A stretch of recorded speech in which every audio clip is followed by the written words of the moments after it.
It's a bloodbath on global markets today. The JSE all-share losing more than 2,500 points as investors became edgy around the prospect of a Russian attack on the Ukraine. So what did that do? Well, it quashed demand for riskier assets and investors just held back. That's why you saw that red all over the markets. Govender is with Rand Swiss. He joins us now just to talk a little bit about that. Viv, just before we get into the market developments, it was a very red day.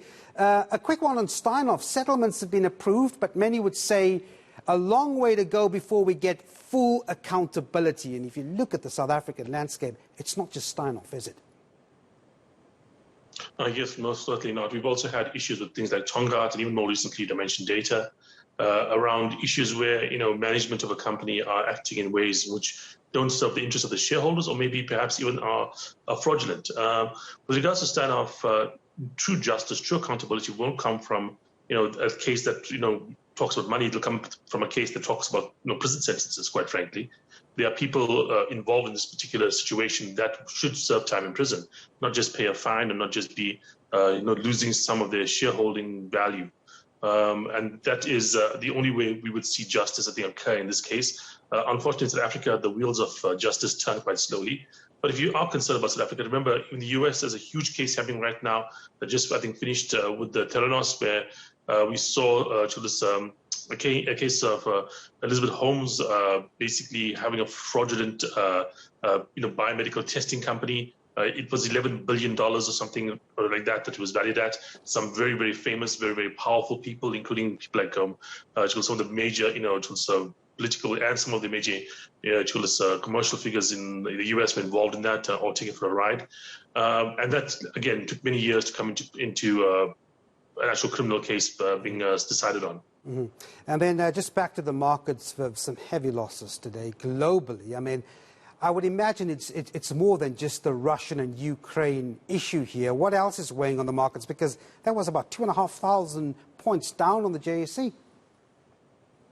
Yeah, I think today was mostly the Russian stuff, but we've seen a bit of a top reading in the market over the last, I would say, few weeks or so, and a lot of that is happening because of what's been happening with regards to the US Fed and their interpretation of what the US economy is doing at the moment. Last year, the Fed was saying inflation was transitory. A few months ago, they were saying maybe not so transitory. They even had a statement, like a few weeks ago, where they're saying, what the market's anticipating is not quite what we are going to be doing.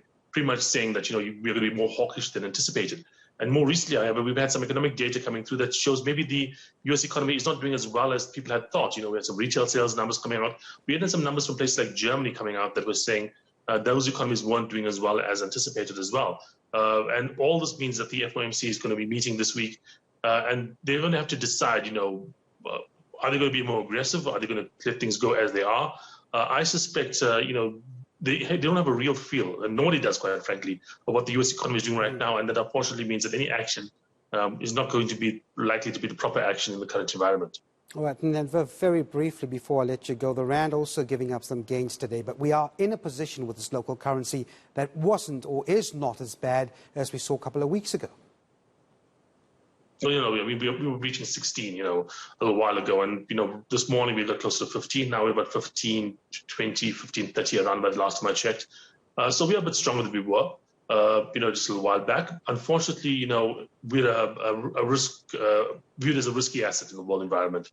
And one of the reasons we saw, for instance, oil fall a little bit today, the Rand fall as well, was because the market went for safe havens. And when they want safe havens, they want the US market, they want the US dollar especially.